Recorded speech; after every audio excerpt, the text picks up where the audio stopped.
عقل کو خواہش پر فضیلت حاصل ہے، کیونکہ عقل زمانے کو تمہارے ہاتھوں میں دے دیتی ہے، جبکہ خواہشیں تمہیں زمانے کا غلام بنا دیتی ہیں۔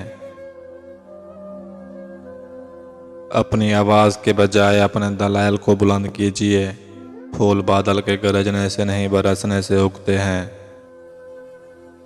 صرف پیسہ ہی رزق نہیں، بلکہ عقل، ادب، چہرہ، اولاد اور علم بھی رزق ہیں، اور اس سے بڑی نعمت یہ ہے کہ بہترین دوست بھی رزق میں شامل ہے۔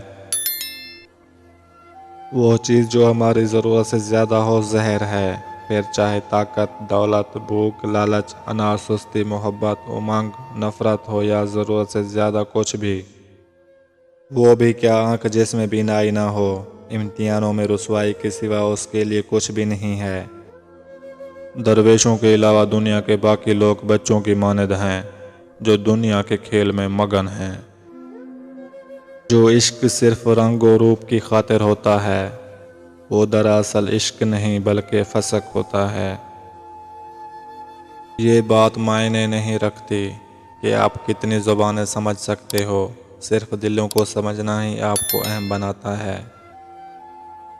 موت ایک تلخ حقیقت ہے، اسے میٹھی حقیقت بنانے میں مصروف رہو۔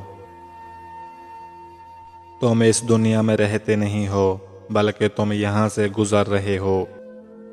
اگر تمہیں ارد گرد اندھیرا دکھائی دے رہا ہے تو ایک بار دوبارہ دیکھو، ہو سکتا ہے تم خود ہی روشنی ہو۔ اگر تم محبت کے پاکیزہ راستے پر چلنا چاہتے ہو تو پہلی شرط یہ ہے کہ تمہیں عاجز ہونا پڑے گا، دھول اور خاک کی طرح۔ ان لوگوں کو نظر انداز کریں جو آپ کو خوف زدہ اور اداس کرتے ہیں، جو آپ کو بیماری اور موت کی طرف لے جاتے ہیں۔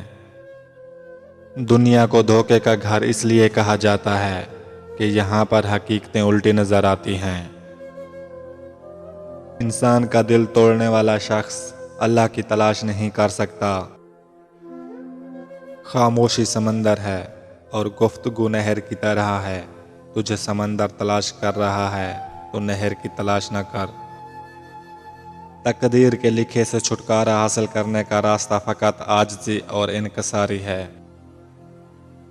ٹوٹا ہوا دل خدا کی توجہ کھینچتا ہے۔ خوش نصیب ہے وہ روح جو خدا کے لیے روتی ہے۔